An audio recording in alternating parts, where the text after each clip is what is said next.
Hello everybody and welcome back to Cask and Point. Today we are trying Knob Creek's new 21-year release. It's such an exciting time in bourbon these days. I feel like every single day there's a new release that's dropping. We've had Stag 25A, we've had Heaven Hill Unity, we have Knob Creek 21 year, so many different products and so many more to release in the next few weeks, the next few months. It's a very busy time. Get excited. I feel like 75% of my videos in the next few weeks are just going to be new releases, and I'm super excited to try all these things with you guys. Today is Knob Creek's 21 year. So for a little bit of history of Knob Creek, I always love to tell a little bit of history, as you guys know. So Knob Creek has existed for quite a few years, and their most popular product of all time is actually their store picks. So back in 2019, they used to do 14 and 15 year store pick releases. And the reason why store picks are special is because the 9 year, the 12, the 15, the 18, and the 21, those are all 100 proof offerings. But the store picks are 120 proof. And today we see these store picks that are typically around 9 years old, sometimes closer to 10 years old. Sometimes they'll even get as old as 11, but those are very rare. But they used to be upwards of 15 years old. And when Knob Creek decided to release the 15 year back in 2020, they decided to pull back all those releases. They said that we cannot be releasing 15 year 120 proof Knob Creek for $60 if we're going to charge $100 for Knob Creek 15 that's 100 proof in their batch product. So they stopped doing it, and it's a very great tragedy in the Knob Creek community. These bottles are absolutely amazing, and many of them now sell on secondary markets for $200, sometimes even $250 for the really highly sought after picks like Longhorn Steakhouse. Apparently had an amazing Knob Creek pick, one of the best Knob Creek picks ever. I'm not sure why or how or what the stories behind that one in particular, but I know that that one is really, really good.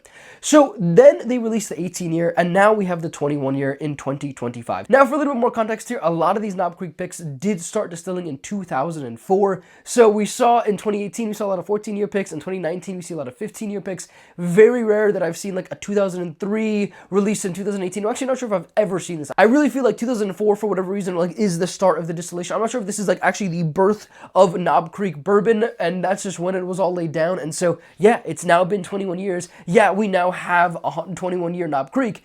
But really, I mean, now that I think about it, I really have only seen 2004 and the start distillation date. I'm sure there are other years. I know 2005 is a year. I know 2006 is a year. And I should say that I've seen like later than 2004. I don't know if I've ever seen earlier than 2004. So this is all to say, I don't know, maybe in 3 years from now we'll have Knob Creek 24 year, because it seems like that's how long the whiskey is taking to age. But anyways, I digress. I digress a lot in my videos. This is Knob Creek 21 year. Let's get into it here. We're going to walk here with, of course, a good bit of Knob Creek 18.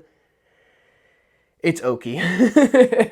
I like Knob Creek 18. It's actually probably my favorite between the 12, the 15, and the 18. I've done a few comparisons, and Knob Creek 18 just tends to have a little more complexity for me. It is definitely the oakiest, but I honestly really appreciate the oak. I'm really excited for the 21 year, because that's going to be oaky. And yeah, I mean, this is obviously pretty good. It's not really a bottle that I can recommend people run out to buy at $150, $160. To me, this is like very classic, like mid-sevens pour. If it's like $80, I'd really love it. At 150, I just don't really care for it that much, and that's why it sits on shelves of that for a lot of places. But anyways, let's take a quick sip here.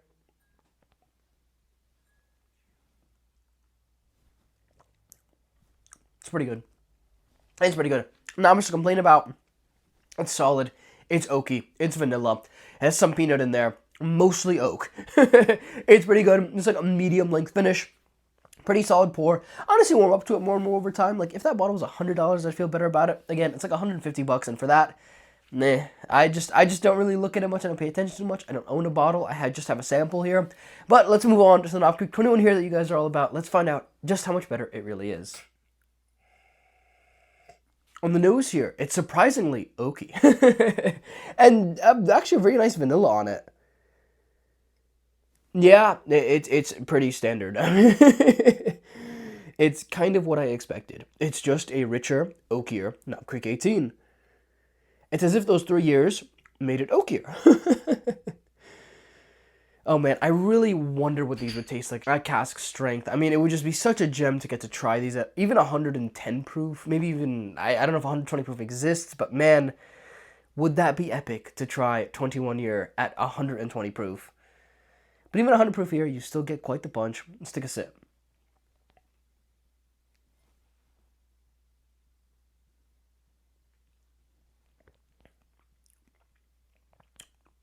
Wow. A lot of vanilla, actually. Very much like the vanilla. It's better than Knob Creek 18, which immediately means that it's probably my favorite of the entire lineup. But this bottle is $250 MSRP. I mean, this is not a cheap bottle. We go from 12-year at $60 to the 15-year at about $120. The 18-year about 150, 170, depending on where you are. So now this has an MSRP of $250. And funny enough, the secondary value on this still exists. People are still spending $325 on this bottle on the secondary markets, which could just be a reflection that that's basically just cost plus shipping. I mean, because of taxes, you know, there isn't really that much money to be making off of these. I think if people are trying to flip them. But, no, it's actually really good. It's not like blowing my mind or anything. It's not the most insane thing ever, but it is very good. I mean, it really does have a nice richness to it. Well, it does have the oak, the peanut, and the vanilla. I think the peanut has like a certain richness on it that I really do enjoy. I think there's more depth to the flavor. I think it's more multi-dimensional. Like, instead of just getting more, you know, peanut, I'm getting like a little bit of peanut brittle, maybe some cashew in there, some walnut in there. Like, the nuttiness there is definitely doing a lot more. The vanilla there, I'm getting some vanilla bean on there. I'm getting some more sweet, creamy vanilla on there. And then the oak is just super rich. I mean, you have the toasted oak, you have this char, you have like a barrel char, you have toasted wood. And almost like a double oak, you almost have like a little bit of marshmallow in there. That's a very solid product. I mean, I'm really warming up to this. I think on my first sip here, I didn't absolutely love it here. Let's take another sip.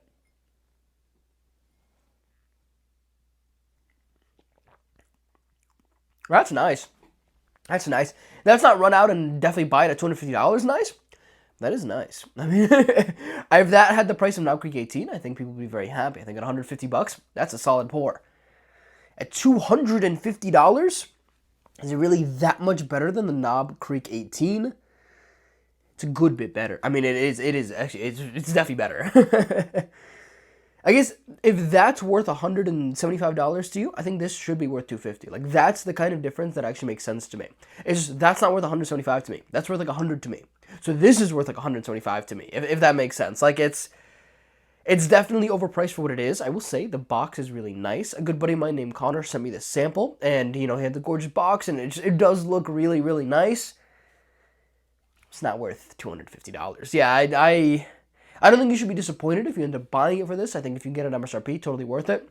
If any store is selling this for more than $250, run fast. This is not a $300 bottle. This is not a $500 bottle. This is not competing with Calumet 18 or with Jack Daniel's 14 year for Whiskey of the Year, in my honest opinion.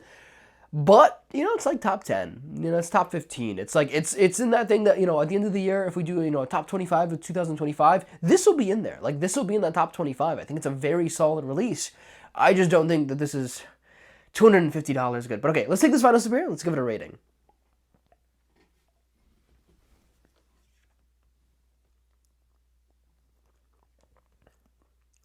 Yeah, it is nice. There's a little bit like orange melon on it as well, which is really pleasant. Beyond that, really rich vanilla, really rich oak, really rich peanut. It's a very, very good bottle. It's just, the expectation at $250 is very high. And to me, this is, I'll go ahead and say it's an 8.2. I think that's a very solid rating. I mean, I would usually rate this like mid-7. I think today maybe it's like a 7.7. So, very sizable difference between this and the Knob Creek 18. But unless you are absolutely in love with Knob Creek, with Jim Beam in general, I just don't think it's that phenomenal. I think you could tell it's 100 proof. I think, you know, I wish there was a little bit more to it, a little bit richer of, you know, a longer finish and stuff like that. I think its finish is like also about medium length. It's actually not as drying as the 18 year, interestingly enough. Like, there is a really nice, really pleasant sweetness on that. I mean, the vanilla on it, that's really good Knob Creek. To me, great Jim Beam is that has great oak structure, great vanilla, and great peanut. And I think this has all of those things. So I think this is great Jim Beam. But when I'm comparing it to, let's say, a lot of what we've seen out of the non-distilling producer market, the NDP market, where we have like 10, 11-year picks at 130 proof, versus this at 21 years and 100 proof, obviously entirely different products. But when I'm looking at just pure pleasure, when I look at how well they're doing that like Knob Creek Jim Beam profile, to me, I am getting a comparable level of peanut, of sweetness, of vanilla, whatever, off of those products. And those products are like 100, 125 bucks in the NDP market. So sometimes you get really good, really great whiskey at the NDP market for a fraction of the price. But for a mass produced, for this kind of age statement, for this kind of richness, I don't think people should be totally disappointed. I do think it's worth $175. But anyways, I hope you guys all learned something. I hope you all have a lovely rest of your day, and I'll catch you all in the next one.